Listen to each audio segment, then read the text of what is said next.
I rise tonight to join the chorus of Democratic senators in this chamber demanding action to address the American gun violence epidemic.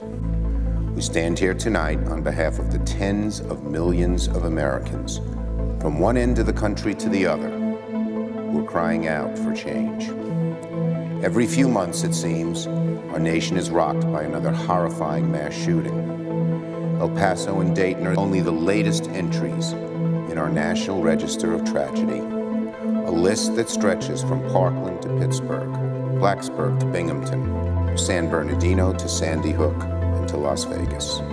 According to the Congressional Research Service, there have been over 417 mass shootings in 2019 alone, resulting in 467 fatalities and 1,705 wounded.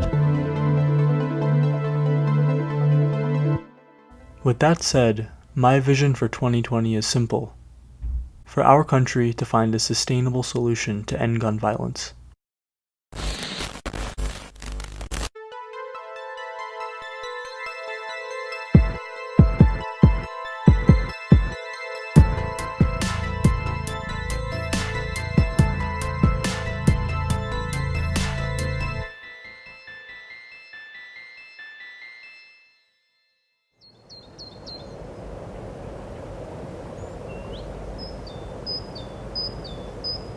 When we look around the world at other situations, all countries are different. You know, we have a constitution, we've got a Bill of Rights. One of those things is the Second Amendment that says the government shall not infringe upon our rights. That is a very high standard.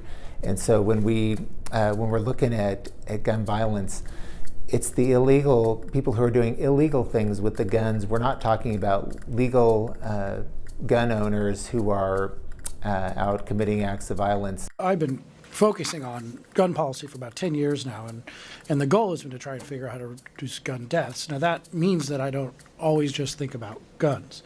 It's a violence policy issue: what creates violence and what makes people commit violent crimes. So it doesn't seem to correlate between these kind of legal protections. It's more of a sickness that I don't think is necessarily caused by the gun. Because there's so many guns out there and the accessibility to guns is so high that more laws is not going to change this scenario. I think what does change is just having honest conversations and about humanity and where our role is and where the person behind the gun is.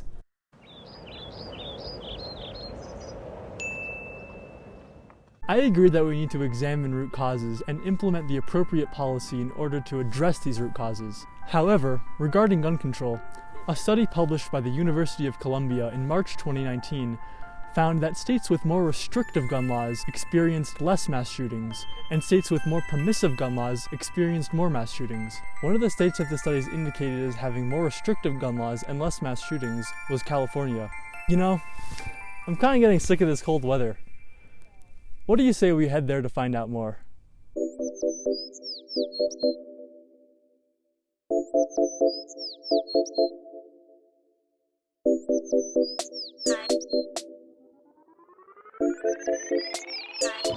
Thank you.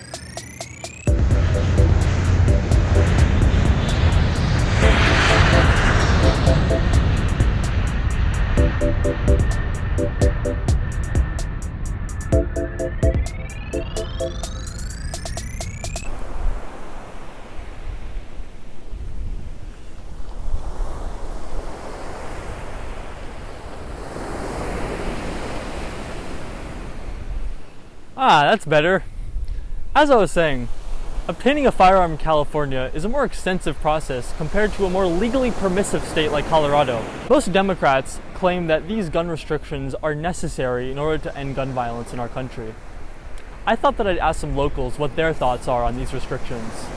I think strict gun laws are critical. I think the legal component is necessary, but I also think making sure that we're talking about those laws and making sure that when someone reads a law or hears about a law or there is a change in our legal system, that we're actually having the conversations around why that's critical. Because I think right now, part of our issue is not only the legal component, it's also the social component. And it's people have attachment to their weapons for historical or other reasons. And I think we actually need to set the narrative as well as change our laws.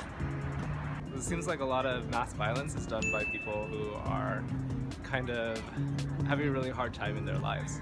And sure, like having access to guns makes it a lot worse. So we need to do a lot more to control access to guns. But like getting a lot of mental health for people who need it seems like the root cause.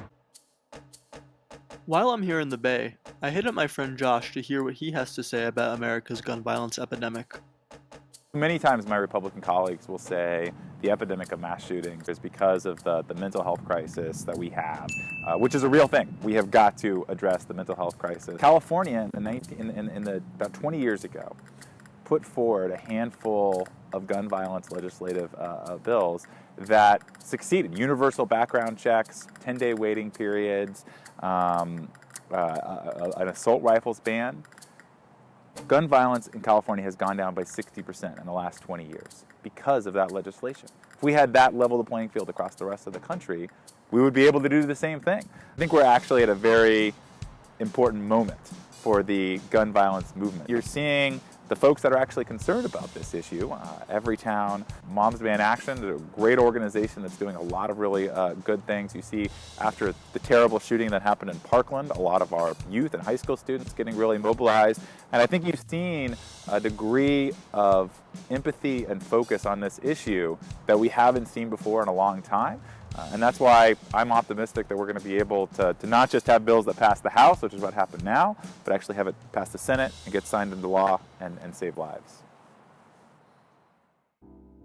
After speaking with so many individuals on this issue, at least one thing is clear.